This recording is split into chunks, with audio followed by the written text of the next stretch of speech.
Blood, Guts, and Blu-ray is part of Court Parts, podcast network featuring pop culture, TV, movie, and geek podcasts. Check out some of our other shows: Geek Gravy, We Got 5, TV Ate My Brain, and Get Real Movies at courtemparts.com. It's the first film where I've had complete artistic control. We are not required to show dailies to anyone. We have complete story control, casting control, and it's like a great gift given to me by my partners and by Universal, so that I'm doing it with a tremendous amount of excitement and freedom. So it's like the purest Wes Craven of any of the films that I've done. It goes beyond Nightmare on Elm Street in that way, and that I've just been able to do completely what I see rather than having to change it for anybody else's vision. On my tombstone, I would like to have written, "Here lies a filmmaker." Coming to you undead from Elm Street in fictional Haddonfield with a beautiful view of Crystal Lake, the podcast where every day is Friday the 13th and every night is Halloween. You are listening to Blood, Guts, and Blu-ray, part of the Core Temp Arts Podcast Network. Here are your hosts, Bloodbath, Bub, and Brett667, the neighbor of the beast. The lovely voice that introduces the show is the bride of Bloodbath. I am the one they call Bloodbath. I would be the one they call Brett667, the neighbor of the beast. And I'm Bub. And the music in this episode of Blood, Guts, and Blu-ray has been provided by the Slasher Film Festival Strategy. You're listening to episode... We're at 8 now, right? Wow. Mm-hmm. And it is part 3 of the Wes Craven tribute month. So, Brett, how was your vacation? We missed you last week, buddy. Oh, I missed you guys as well. I was sitting around on Friday, and I was like, wow, I really wish I was on the podcast right now. But instead, I got to sit here looking over the San Diego skyline, thinking about life. It's awful. That must have been rough. Thank you. That was sarcasm. That was sarcasm, ladies and gentlemen.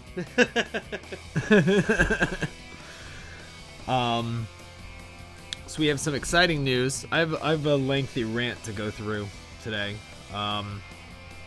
The first bit is that we are excited to announce that we're part of the Core Temp Arts Podcast Network. Woohoo!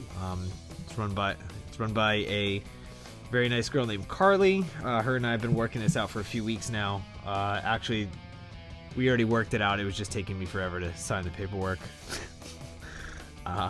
This is the one that was sort of hanging that up, but we're excited to be a part of it. It's got some great podcasts on there. There's one called Failure to Launch, which all they do is talk about shows that aired for one season and then got canceled, and it's awesome. It's probably my favorite podcast right now. That's a great fucking idea. It's a great idea, right? Yep. There's a couple other ones that are on there. TV Ate My Brain, Let's Chat with Chris Revel and Friends, and That Pop This Life, which is just celebrating their 100th episode, so congratulations to them. It's a really great network. We're excited to be a part of it. They're just some genuine folks trying to talk about pop culture, so be sure to check them out. You can go to coretemparts.com, and there's a bunch of great podcasts on there, so get into it. So the other part of this, and this is the real lengthy part, which I'm going to probably get a little bit emotional about. But as some of you may know, we as a podcast were fairly active on the horror amino. I don't know. If you don't know what that is, I'll give you a little insight. Amino apps are basically nerd-friendly social media type communities. And there's an app for just about everything these days. An amino app for everything these days. So if you're like a big sneakerhead, or if you're into comic books, there's one for vegans, there's emo kids and fucking pizza enthusiasts, and anything you can think of, there's a fucking app for an amino for it. The order of events went like this. I hit up Brett and I said, I said to myself, I should do a horror movie podcast because I've heard a couple of them and I think I can do it a little bit better. And then a few days later, I hit up Brett and I said, hey, do you want to do this podcast? And he said, oh yeah, sure. We're just going to talk about movies. Like we're shooting the breeze, right? And I said, yeah, okay. And then after he said yes, I said, I wonder if there's any social media type horror things that I can that I can check out, like any groups that are pretty active and teaming with horror movie stuff. And I did a search, and look at that, there it is. There's a point to this, so I'll get there. Just bear with me. I find this horror amino, and I'm like, oh, this is awesome. I'm going to sign up for this. So I signed up for it using my own Facebook, and I started posting and liking posts and following other people who posted cool shit or whatever. And I got in the habit of just posting the box cover of whatever movie I was watching and just hoping to create some dialogue. Well, as the podcast developed into a reality, I changed my personal account to basically be the podcast account. There's no rule against this or anything. It's not like Facebook where you have to fight for an alias. You could sort of just, it's kind of like a chat room. You could just sign in as however you'd like. Things were going good. The episode Brett and I did about Dead Alive got a lot of love on there. It was one of the featured posts. I posted links to our show, iTunes, YouTube, the whole thing. And I continue to post, now watching with box covers fairly routinely. The other night I posted the box cover for Shocker, which is the movie we're going to talk about today. That was on Monday night, and I posted it as I was watching it, and then afterwards I went to bed. The next morning I woke up, and because I am vapid and dead inside, I fired up the app to see how many likes the post got while I was sleeping, because I need the validation of strangers to get through my mundane existence. The app informed me that I was banned. What, for Shocker? Yeah. Oh, I think there's more to it than that. I was given no warning. Nothing was sent to me. I never posted anything offensive, other than like the cover for like Cannibal Holocaust or something. Like I really never posted anything offensive. And I don't really talk to anybody on there. So I send out. Maybe. Go ahead. I'm sorry. Maybe they thought it was something sexual, like the Shocker. No. I fired out an email, a tweet. I sent a Facebook message to the Horror Amino admins. I actually sent another one today. I still haven't heard anything back. And after a few cups of coffee, I think I realized why why this happened. And to the Horror Amino admins, I say, fuck you. Now listen up. A new gaggle of admins basically ruined that app about 45 days ago. When it started, there were people just posting all kinds of shit. They were posting their own like short story horror fictions, creepypastas, pictures of themselves in like horror cosplay, and drawings, Blu-ray collections, VHS collections, whatever. So some of them were posting like action figures and whatever. And there were even a few who were posting pictures of their own special effects makeup that they were doing, which was actually kind of cool. And I'll be the first to admit, I don't like all of that stuff I just named, but I really appreciated the enthusiasm of the community. I thought it was a really cool thing. And I just kind of minded my business. But I thought people were coming up with really cool shit. The new admins came in, and basically stuff that they didn't like personally, they banned it. So obviously you can't post nudes, that's a given, but they banned creepypasta and short stories. They put a lot of rules on what you could and couldn't use as a name. So anyone who was using the name, like if they had their name as Leatherface or Jason Voorhees or whatever, they got banned. Even if they'd been using it forever. It even got to the point where if you commented on someone's post with like a lol or a haha or something, you got banned. Yeah. Which is bullshit. So when they here's why I think I got banned. When they started posting more rules, I vocalized about it. And I don't have a transcript in front of me because I'm banned, so I can't get to it. But basically I said, this app was a lot more fun before you guys came in and tried to make it your own online horror tree fort. And you're banning people like second graders. Horror fans, they kind of like to they kind of like being around their own flock, and it was a great place for that. But now you're turning it into something dumb, and some other app is going to come along and blow your doors off. So we had an exchange. It wasn't obnoxious or anything. It wasn't really even heated. They said their piece. I said mine. They ended with, your opinion is duly noted. I didn't take that any other way than what it was. And that was over a week ago, but my contributions to that exchange were, was kind of like public, so everybody saw it, and I was getting a lot of likes for what I was saying, which is weird because nobody ever likes what I have to say. Yeah. It basically leads me to believe that if you're gonna ban us for not agreeing with you, then fuck you. I don't want to be part of your stupid puritanical bullshit club anyway. Amen. and I was thinking about signing up again with a different email and starting from scratch, but nah. I do most of the social media. I'm making 10 accounts tonight. I do most of the social media stuff. I'm the one that does it. So if you're talking to us on Twitter, there's a 95% chance you're talking to me. And but you're still, if you're snubbing me, then you're snubbing these other two guys. And the leader, admin, fuckface that's steering this Titanic on that app, to you, sir, nobody gives a fucking shit about your room full of animal skulls, you shit for brains. You're not Dr. Grant from Jurassic Park, you asshat. Watch out for icebergs. With that being said, if anybody listening knows anything about app creation, I have some computer skills, and when our forces combine, we can make a better app, and we'll let everyone in without being judgmental douches. I think the admins on that app got excluded a lot in high school, and they had no power, and now that they have a little bit of it, they made up a bunch of rules to fuck with people. If you want to create an app and you can make a fun horror community for everyone to enjoy, then email us at bloodgutsandbluray@gmail.com, and I'll definitely get back to you. With that being said, Bub, give me some killer news. All right, man. There's an app coming out on Halloween this year, and it's called Night Terrors.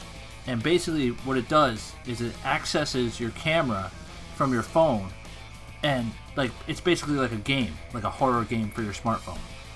So it's kind of cool, You gotta turn your lights off, and then basically you look through your phone, and it shows up like orbs and all that type of stuff. But the more you let it access your phone, the more it does. So basically, you start getting text messages from random numbers like, we're in the house, you're gonna die. It seems pretty creepy, I mean, I don't really know if I want an app having that much control over my phone, but I'm gonna check it out. That's crazy. Right? I'm telling you, it really looks like Paranormal Activity. Like the way the effects they put on the camera when you let it access your phone, it seems pretty cool. Yeah, that's wild. Yeah, man. It seems like it's gonna be insane. I don't know. I'm gonna be freaked out, but I'm gonna get it. Sure, why not? Let's do it. I'm gonna download it on other people's phones without them knowing. That's my plan. Right? Let's just go for it. I'm telling you, I mean, when they were showing it on the trailer, it's like a guy walking through a big house. I live in a 2-bedroom small apartment 20 minutes north of Newark. It's like, you're not gonna scare me too much, but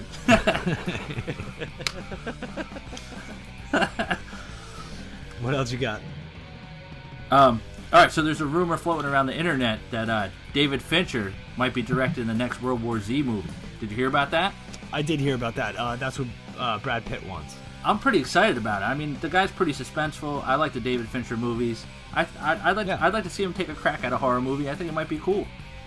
I think he's the type of guy that would take because I think all three of us will agree that the zombie thing is starting to get a little played out. Oh God, yeah. And I think David Fincher, if anybody's going to be able to sort of reimagine it and make it more exciting again, it's going to be David Fincher. Definitely. So that's exciting. Yeah, I'd be interested. I hope he does it. I hope he takes the part. Yeah, I hope so too. And then then I saw online there's some new posters for the new It movie. Did you see those? No, I didn't, but I did see a picture today of Tim Curry on the set of It during filming in 1990, and he's wearing a poncho with an umbrella and smoking a cigarette, and it is the creepiest thing you've ever seen. I'll have to send it to both of you guys. That should be the poster. That's awesome. But yeah, I guess they're circulating more stuff about this movie, and basically they're saying that it's going to be a lot like that show that you like, Stranger Things, like supposedly like with the kids' views and stuff. I think that'll be good, you know.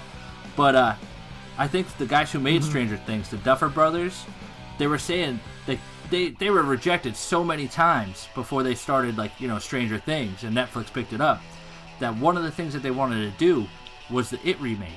And now, like, the guy who's making it's like, oh yeah, it's going to be a lot like your thing. That's a little ironic. It's kind of crazy, right? The speaking of Stranger Things, the soundtrack just came out digitally today. Yeah, I saw that. That's awesome. It's awesome. It's awesome. I loved it.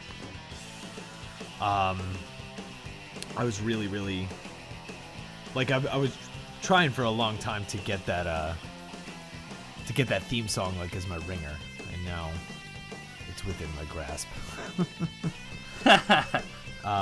And there's like a ton of like fan art and stuff too that's coming out. Like people are doing some really cool stuff and posting it all over the place. So pretty exciting stuff, exciting times, exciting things are happening. I can't wait for season 2. Like, I wish I never saw Stranger Things so I could watch it all over again for the first time. That's how much I loved it. Brett, have you seen it yet? We talked a little bit about last week while you were gone. I've yet to watch it. I wanted to watch it while I was on vacation. I just never had the time, but it's certainly on my list. And I have a free weekend right now, and I'm like, yeah, I'm definitely gonna watch some Stranger Things. Dude, you gotta watch it. It's only 8 episodes. You can crank down on it in one day if you really wanted to. It's really good. That's actually my game plan, because I know tomorrow I'm gonna head out and probably hit the beach a little bit, but Sunday is like laundry day, and I don't have my daughter, so I'm like, I am gonna watch scary shit all day long, and Stranger Things is number 1 on my list. Here's the thing, though, and Bruce, you'll probably agree with me here. In theory, you could probably have your daughter watch that show, and it wouldn't. It's not that terrifying. It's not a scary show by any means. It's just the characters in it are so great, and the mystery and the suspense of it, combined with a amazing soundtrack and just the perfect feeling of a movie. Corey could totally sit there and you'd be fine. Okay, cool. Oh yeah, man! I totally watched it with my daughter. We we have the Squad Goals shirts. We both wear those. We watched the whole season. Loved it. Did you get a Squad Girls shirt too? No, I'm just kidding. My daughter didn't watch it either. But Dyfus is going to be at my door tomorrow. I did watch it with my daughter, and I have a Squad Goals shirt. So.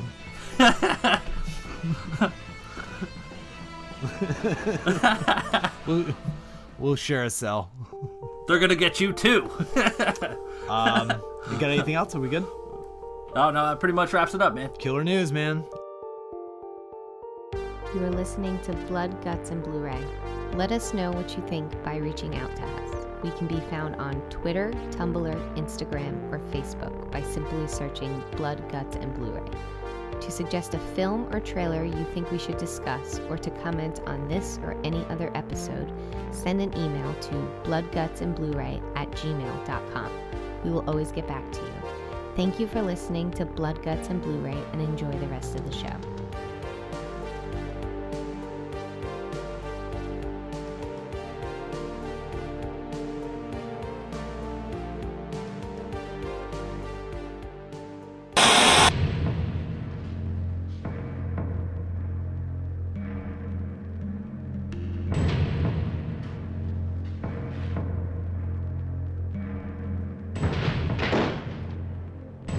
We are here today to bear witness to the execution of Horace Pinker, whose unspeakable atrocities have horrified the people of this great state.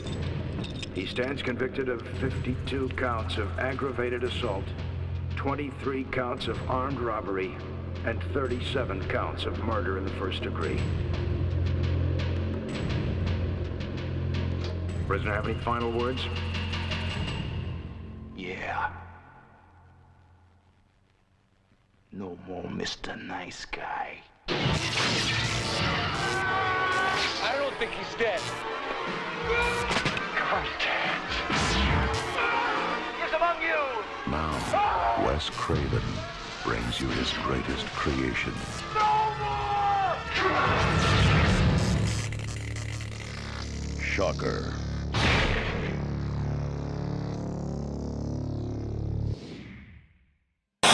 So we're going to talk about 1989's Shocker for part 3 of Wes Craven Tribute Month. The budget was $5 million. The gross was $16.6 million. Body count 17, naughty count 0. Brett, why don't you take it away with the synopsis? All right, well, there is a serial killer loose in a small town, taking care of families, killing freely, wildly, and it actually ends up killing a football star player's foster mother, as well as a couple of their foster kids.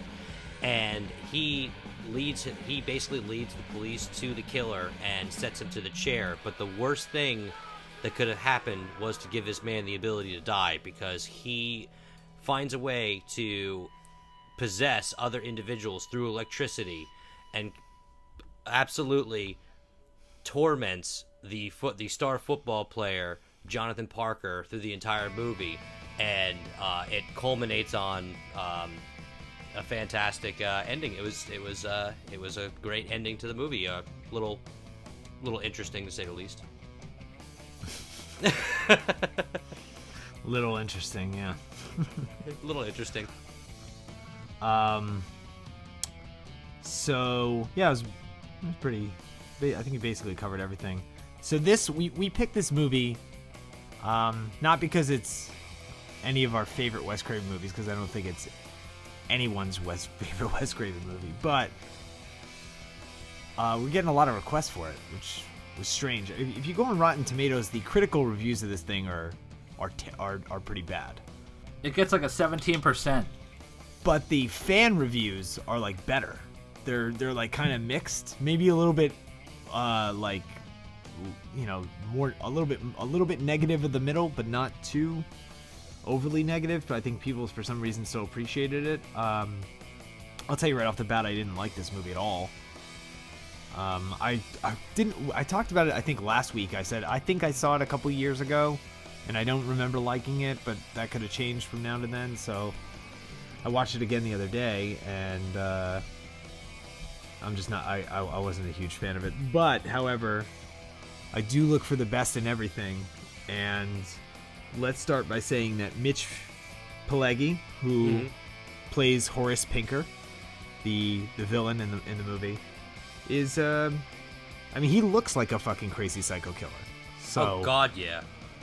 He crushed it. Funny story with that. He was at that horror convention that I was at, and I knew that we were going to talk about this movie for the month of August. So I approached him, and I was like, "Hey, you know, we're going to talk about Shocker," and he didn't even let me finish.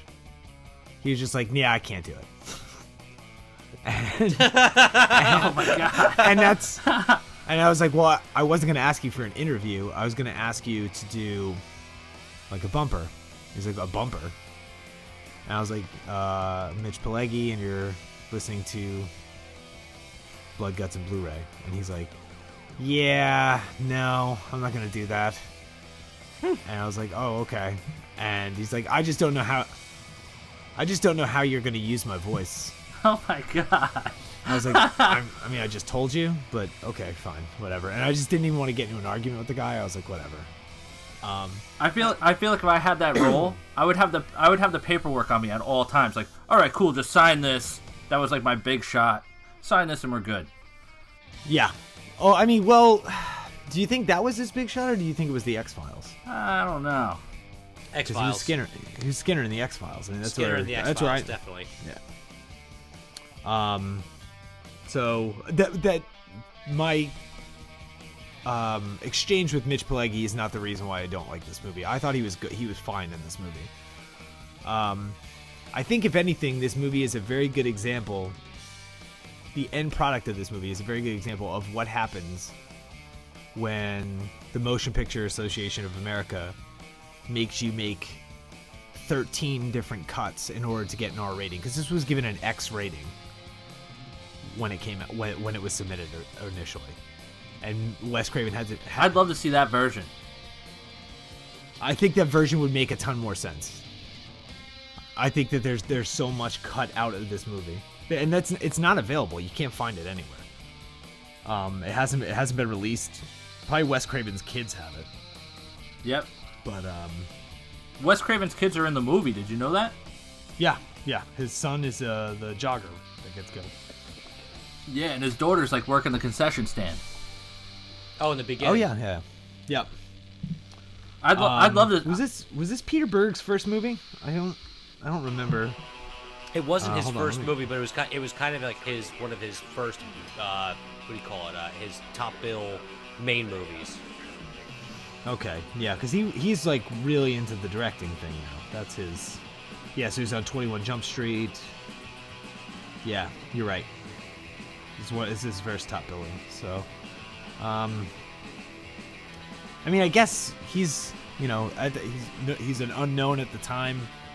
They were not spending a lot of money on this movie to as far as production goes. So you get a somewhat experienced unknown. If I'm looking at his IMDb page now, and let's see here, TV, movie, TV. Yeah, so he did a lot of TV and movie before. I mean, he's in 1, 2, 3, 4, 5, 6, 7 different things before he's in Shocker. So that makes sense. Hold on one second. Outlaw, shut the fuck up. I'm not editing this out either. No, keep it. Have him on the show. Have him on the show. If he barks 7 times, I'll be like, oh yeah, that's how many movies he was in. Yeah, Outlaw. That's how many movies he was in before. Anyway, so yeah, I mean that makes sense. Like I said earlier, they only spent like what was it, $6 million to make this movie, something like that. $5 million, excuse me, 16.6 gross, $5 million to make. Ted Raimi is in it, Sam Raimi's brother. So that's pretty cool. I didn't realize that Pac-Man was Ted Raimi. I didn't realize that the whole movie. Yeah. Yep. Yeah. The one thing I don't like about Peter Berg in this movie, though, is you go through a good part of like the first 10 minutes, and it feels like a slapstick comedy because he's falling all over himself and hitting his head a million times. Oh yeah. I don't know whether I'm watching the Three Stooges or a fucking slasher film, And him and his father in the movie, Mike Murphy, they're just terrible at conveying loss. They're like they lose their family, their brother and their sister and their Peter Berg's brother and sister and mother, foster family, but regardless, are murdered by a serial killer in their home, and they're just like, I guess we'll go get a drink. And I'll tell you about the dreams that I had. I just thought it was just... And he was a terrible dad, by the way. Oh, awful dad. He was a terrible dad because how do you let your son... Like, how do you put his name in the paper? That's basically putting a target on him. You know what I mean? It's not like putting your name in the paper now where nobody's going to fucking read it because nobody reads the fucking paper anymore. Yeah. Well, I definitely want to agree with you on that because I was watching the movie and Peter Berg, or Jonathan Parker, his character was so distraught and upset with his high school sweetheart, who they mentioned numerous times had not had sex. He was just destroyed by her, and I understand, like, teenage. I'm not really even sure if he was in college. It was I don't really know what his age was because he had his own apartment for some reason. But he was in college.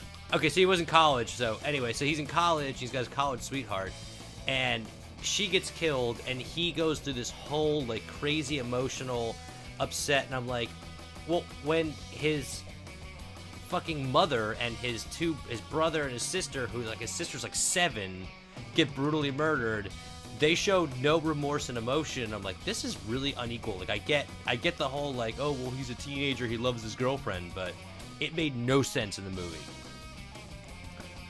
Oh, I agree with you 100%. You're right. He is totally distraught when his chick gets killed. Which, by the way, lots of blood in there. Well done. Well done. It looks like she was just, they had to clean her up with a sponge. But when his folks get killed, or his siblings and his mother get killed, hey dad, I got some weird dreams, and it's a TV repairman. Like, you know what I mean? It was such a weird spot, or such a weird way to play that. You know what was really weird? Like when they're in the bar and the dad's drinking the whiskey and Jonathan's sitting there drinking the Coke, they're showing like an Alice Cooper video, like a live footage Alice Cooper video on the TV, and Alice Cooper isn't even playing. It's Iggy Pop. Did you notice that? Yeah, it's so weird. Yes. Well, so I didn't put two and two together, and then I read that on IMDb as well. That's pretty funny. And then Alice Cooper, or Megadeth cover. This has got the douchiest fucking soundtrack in the history of movies. You guys look at this yet? Oh yeah. Oh God, I hated the soundtrack on this. I hated it. I knew it was going to be like that. Every second of it. As soon as I heard Paul Stanley's voice in the opening credits, I was like, Yep. Oh, yeah. the music's going to be terrible. I hate Kiss, man. I've always hated them. I agree with hating Kiss and hating the soundtrack, because I did a little background research before I watched the movie, and they were like, the glowing reviews about this movie, which are very far and few in between, like, kept mentioning like the metal soundtrack, and this is a metal ode and all this stuff. And there's like 4 fucking songs, and they are the worst selection of metal that shouldn't even be fucking called metal in human existence. And every time a song came on, I just cringed up so hard. The Iggy Pop song is good. The Iggy Pop song is good. Love Transfusion, that's a cool song. Well, yeah, that's a good song, but that's one glistening moment in a sea of shit. And that song, Bruce, that you were talking about with Paul Stanley singing, that's their all-star band. That was going to be their Damn Yankees. No. Yeah, they're called Dudes of Wrath. I swear to God. It's him, and Tommy Lee is on drums. Desmond Child, I know that name from somewhere. I just don't. Michael Anthony from Van Halen has something to do with it. It's fucking terrible, man. Yeah, so douchiest soundtrack in the history of horror. Might be in the history of film. This might be the worst. And you know what? Like, part of the reason why I love these horror movies from the 80s is because of the soundtracks, the very synthy stuff. Like, 80s was a good time to be making music. To be alive, I think, was a very good time. If you were going from like 1981 until like 1985, things are pretty good. You got even the pop scene is still pretty good. You have the hair metal, which is fucking terrible, and I can't stand glam metal at all. But the synth pop stuff is pretty cool. You got a bustling punk and hardcore scene underground just starting to rise to the surface. Rap music is in its infancy and it's starting to come together, so it's a really good time to be doing stuff. And you have some classic prog and acoustic stuff that's popping out too. I mean, yeah. Every genre was recognized in the 80s and infatuated with. Right, and then you have the douchey hair metal stuff, which is basically what is comprised of this soundtrack, and that, all those people basically stayed on Hollywood Boulevard, so, which is fine. There's a lot of similarities. I'm wondering if you guys noticed some of the similarities between this movie and Nightmare on Elm Street, because there's a lot. The movie opens up with like Horace fixing TVs in his shop, and I guess somehow loosely doing some satanic worship, and it's almost the same thing as Freddy building the glove in the beginning of Nightmare on Elm Street. Jonathan's father was a cop. Nancy's father was a cop. Each movie, the protagonist has nightmares that turn out to be real. Each movie, the protagonist's boyfriend or girlfriend gets killed. And in each movie, the killer is going on a revenge spree, killing anybody responsible for him being killed in the first place. So, just you know what I really liked about it though? You know, a lot of these movies, these slasher flicks, you get like, it's always like, you know, the main character is a girl, like Nancy in the Nightmare on Elm Street, like, you know, movies. This is like one of the only ones where the main character who's getting chased down by this dude is a guy.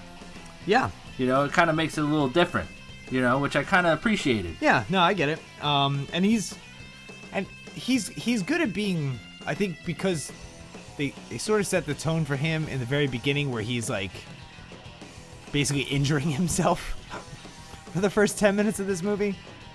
And so it makes him like, you know, a very vulnerable, flawed character. I get that. And I think that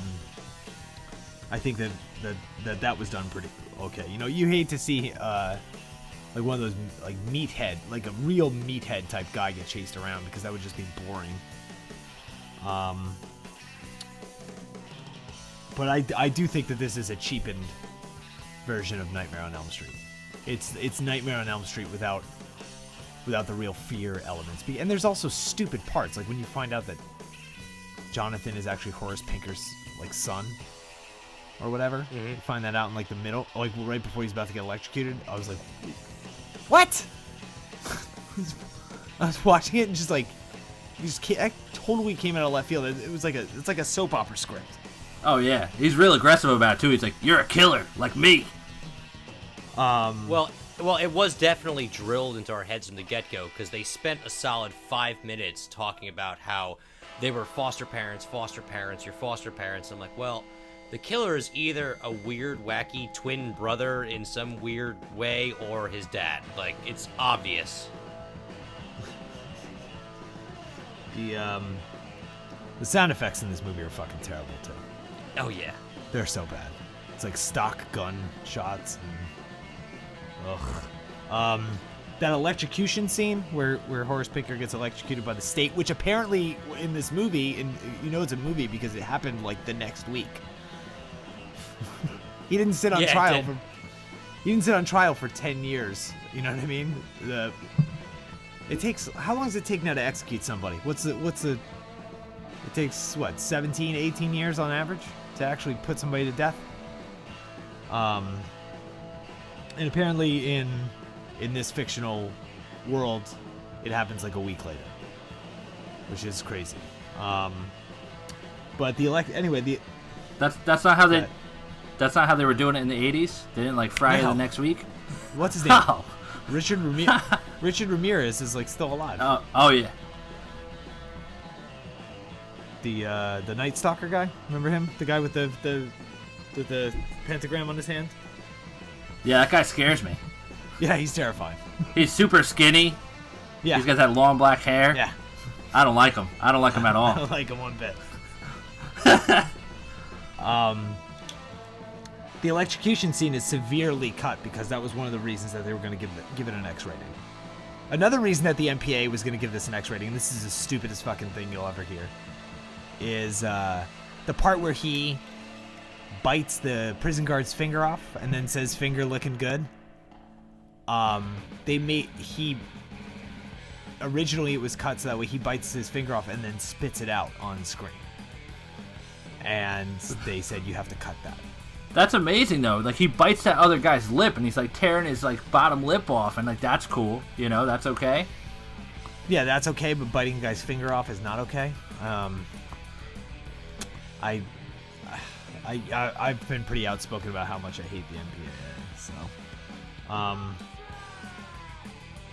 what else? I don't know. I'm hogging the mic here. Somebody else talk a little bit. I would love to talk about the fact that this movie really feels like two separate movies from when, and you touched on it, where the beginning was kind of slapstick, and it was also kind of like gumshoe detective, I'm going to follow you, Dad, and we're going to get this killer.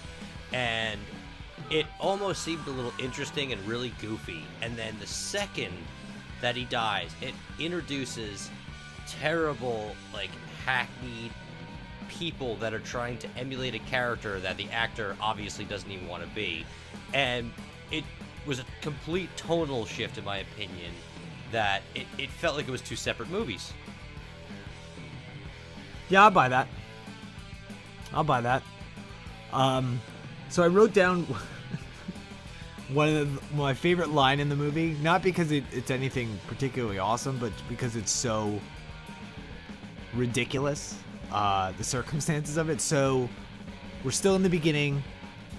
Jonathan is helping his father catch Horace Pinker, and he, leaps from one rooftop to another, and he has a fight with him, and then the cops come up, and just before Horace is about to kill him, cops come up and they arrest him, and they start dragging him off, and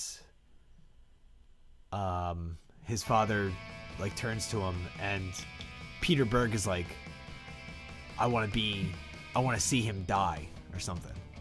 And he's like, you gotta let the state take care of it. He's gonna fry. There's no doubt about it. He's going down. It's over. And he's like, yeah, I want to be there when it happens. He's like, you just need to move on now. And then Peter Berg doesn't even say anything to he doesn't even plead with them. It's just he's like, I'm gonna be there when it happens. And then his dad just the switch just flips, and he's like, yeah, I think we both earned it. I'll get us box seats. He says no, I deserve it. And then you're right, the dad's just like, yeah, you know what, I deserved it too, and blah blah blah blah blah. We're gonna get box seats to this shit. And I was like, oh well, that was you're a lieutenant, I'm gonna be professional. Nah, fuck it. The way he says it though, he says, I want to be there when he gets the chair. And that's when I thought it was going to break out into a musical. All these rhyming lines. So after he gets executed, right? He jumps into the body of that doctor, and she causes the car that she's riding in to get crashed. I guess they were going to take her to the hospital or whatever. And it then cuts to the next scene, and Jonathan's entire football team is at the crash site. It made no fucking sense whatsoever. There's a bunch of these throughout the movie where they just don't make sense. And the worst part, I think, all of them, is all the scenes where Horace Pinker is inside someone else's body, and Jonathan is telling them to fight him while he's in the body. You know what I mean? Like his coach and then his father. He's like, you gotta fight it. You can't let Horace Pinker win. And the terrible acting that germinates out of that is it was awful. So bad. And apparently when Horace Pinker switches bodies, he takes his gimp with him. Oh yeah, that was the best part. I love that. Oh my god, that little girl just gimping along. Oh my god. It keeps going. He's like, he's just limping around the whole film. Brett, the little girl part was amazing. That was fucking awesome. She was awesome. She deserved a fucking Academy Award for what she did in this movie. Best scene. I like when she gets in the bulldozer and she's like, "Come on, you fucker, move!" It was so good. And he flips over. He just comes around at it's like there's something in his way, and he just has to, whoa, as you just see this little fucking girl just driving this bulldozer, and she limps away. It's great. So Jonathan's best friend Rhino, the bromance between those two is unbearable. It totally jumps off the screen, especially when they come out of the water. Because Peter Berg, he in the middle of the night he can go into the water and find a fucking locket apparently. But they get into a little tussle, a little lovers quarrel or some shit. And he's like, you know what I could do to you, man? I could take you right. It's just the stupidest fucking thing. I do love did you guys get a chance to look at the box art for this film? Because I do love the box art. I think it's really good. I don't know what you guys think. Yeah, it was cool. Well, with him sitting in an electric chair? Yeah, I thought it was pretty cool. Yeah, it does look cool with all the electricity around it and stuff. Yeah. Even though I loved the cheap electricity effects in the movie. I loved them. I thought it was awesome. I thought it was perfect. It made it surreal, and that was cool. So I don't care that those effects look bad. The sound effects though were pretty bad. I think. I thoroughly enjoyed the whole like TV visuals of Pinker because they were so bad, and this is kind of like going full circle to the 80s music videos, but every single time Pinker was, like TV Pinker, I literally thought of like every 80s music video, and I said, this is it. Like, this is the full motion picture to every bad 80s music video. And they didn't even know they were making it. Yeah. Actually, that whole part would have been a very good music video, I think. Yes, it would have been great. See, I mean, I would be interested to if they were to release a unrated director's cut, I would revisit this movie again. Because I think that there was a lot of potential that got lost due to the MPAA. That's my personal opinion. 13 cuts is a lot of cuts. Yeah, it was really watered down. I think it's one of those things. It just rips the spine out of the movie, and then part of the problem with the movie, there's a lot of continuity errors. There's a lot of unanswered questions that I think that probably, in all likelihood, probably would have been answered by all the stuff that they left out. I'm not just talking about a guy getting his finger bit off. Like there has to be other parts that are gruesome, but they have important dialogue or important, keys to important pieces to put the rest of the puzzle together. You know what I mean? Agreed. There's a lot of bad one-liners too. Like when he cuts off, like when he bites off the fingers and he's like, finger looking good. But there's that other part where he's like, let's take a ride in my Volkswagen, right? Like it's like, come on. Yeah. Right? Like it's like a little too much, you know? That was a good line. You are listening to Blood, Guts, and Blu-ray. We are dedicated to bringing you the show across your favorite medium. We can be found on iTunes, Stitcher, TuneIn, and YouTube. Please send all suggestions to bloodgutsandbluray@gmail.com. Thank you for listening. Brett, welcome back. What do you rate this? Okay, so in order to rate this, I have to say something. America's Funniest Home Videos is a terrible show. There's probably 2 or 3 cringe-worthy, funny scenes, and you question to yourself, why would somebody even be videotaping this? Why are you videotaping your husband on a diving board when it snaps? I don't get it. What kind of life do you have? But when you put them all together, it's a hysterical, epic fail, and it is absolutely the worst thing in the world, and you can't turn your eyes away from it. It's like somebody falling down a flight of stairs, and therefore, that is the exact metaphor I can give to this movie. I laughed and was entertained and giggling at how absolutely terrible it was the entire movie, because it wasn't that so bad that you just cringe and you're like, this is terrible. It was so bad that you laughed. I laughed every time Peter Berg said something because his eyebrow was always up for some fucking reason. Like he was like quizzical about something. When he was sad, when he was excited, when he was mad, he was always like, huh? Like a fucking golden retriever with one ear down. I give it a 3 out of 5.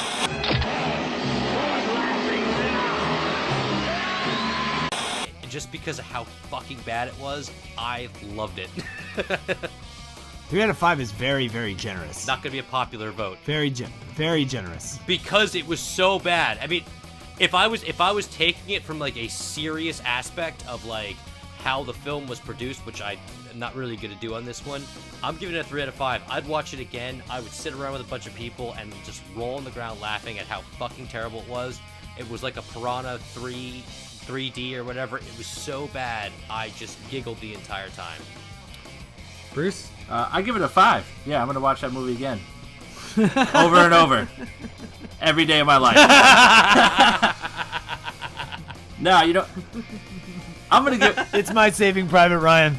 And it felt like it was the length of Saving Private Ryan. That movie's like an hour and 55 minutes long. But yeah, it's long. It's a long one. It's a long one. You know what? But I'll give it a 2.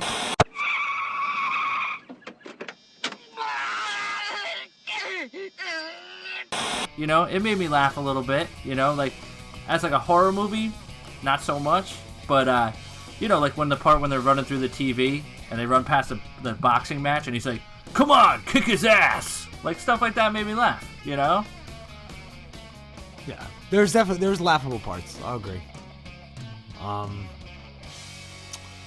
So I'm gonna prelude my rating. If you've ever seen Cannibal Holocaust, I'll use that as an example, or Cannibal Ferox, or any other like exploitation movies. The acting is usually terrible. The one-liners are fucking miserable. They do some hokey stuff, but some of the gore and the special effects are kind of what makes the movie amazing. If Cannibal Holocaust didn't have that girl impaled from her bottom through her face, then it probably wouldn't be that great of a movie. But because it has that, it sort of ties all the shock and all the suspense. They all come together and they culminate in that one scene, and from there it just builds on top of that. I think because this movie was cut so badly, and it's clearly cut badly. I didn't even have to read that to know how badly it got cut. With the material that they used, that they were forced, the leftover material that they were forced to use, unfortunately I think it ran 20 minutes longer than it probably should have. And because it just seems like another version of Nightmare on Elm Street, I give it a 1. Oh, no tears, please. It's a waste of good suffering. I mean, it's not. I probably wouldn't have. Again, if an unrated version came out, I would jump all over it. I'd be like, a year from the day we reviewed this, we're gonna watch the unrated version and see if we're gonna revisit this and see if it's any better. But yeah, I just wasn't feeling it. But I think it has more to do with the censorship than it does anything else. Because I can appreciate the goofiness of any movie. I mean, I like the third Nightmare on Elm Street, and that's a really goofy movie. So, for that reason, I give it a 1. There was something else. Oh, did you know that this was supposed to be a trilogy? Oh man, that would have been terrible. That would have been terrible. No. Yeah. Can you imagine? Oh my God! Give me Shocker 2: The Shocking. The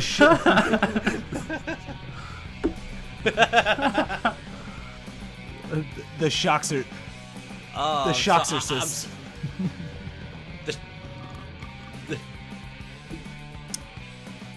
Oh my God! I like I said, it's not the popular vote amongst you guys, and I'm totally cool with that because it was so fucking bad, and I want a Shocksorcist. Give me Horace a Shocksorcist Pinker Strikes right Back.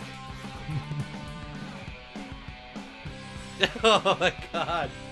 Return of the Shocker. Terrible. It's pretty crazy though, man. I was watching an interview with Wes Craven, and he said that what inspired him to make that movie was Max Headroom. He's like, yeah, I saw that thing on like MTV, and he kind of like the whole in and out of the TV thing. That's what inspired it. Is that interview on YouTube? Yeah. All right. Yep. It's like the 20th anniversary of Shocker, like a screening of it, and he talks beforehand with Ted Raimi.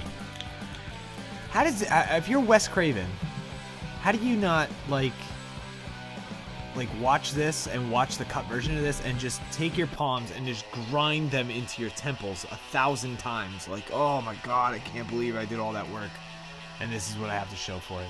Well, when they're talking to him on the interview before they like screen the movie for the 20th anniversary, they're like, "Well, when's the last time you saw the movie?" He's like, "Yeah, probably 20 years ago when I made it." He's like, "I knew it was shit. Wasn't gonna watch it again."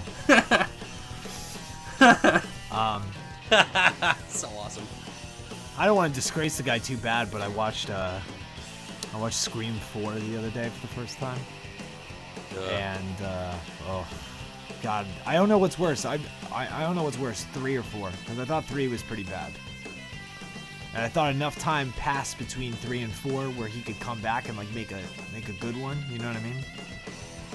But I wasn't too thrilled by it. I thought it was pretty bad. So yeah, that about does it. So next week we're going to talk about The Hills Have Eyes. I'm excited for that one. That's going to be awesome. I think we may talk a little bit about the remake as well.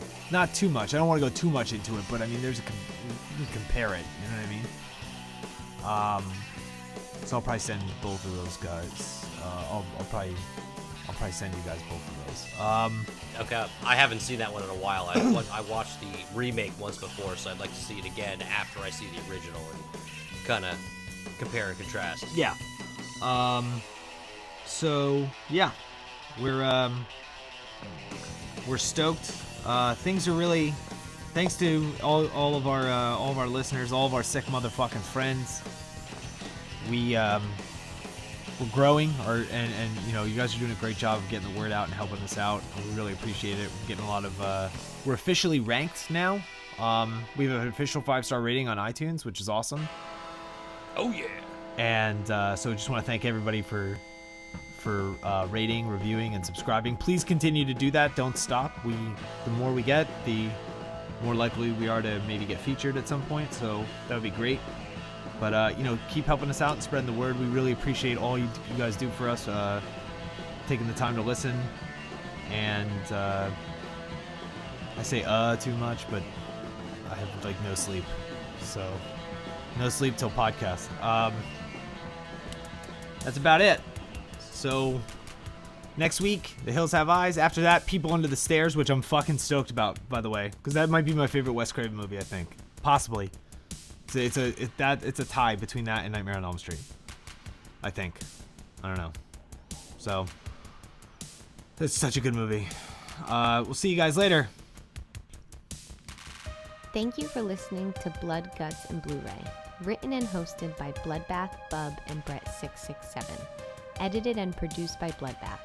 Music has been graciously provided by the Slasher Film Festival Strategy and Nightbirds. Artwork and logo have been provided by Bub. Blood, Guts, and Blu-ray is available on iTunes, Stitcher, TuneIn, and YouTube. Be sure to follow us on Facebook, as well as @BloodGutsBluray on Twitter, @BloodGutsandBluray on Instagram, and visit our Tumblr page by going to bloodgutsandbluray.tumblr.com. For any questions regarding the show, advertising, or anything else, please send an email to bloodgutsandbluray@gmail.com. Thanks again. Get possessed.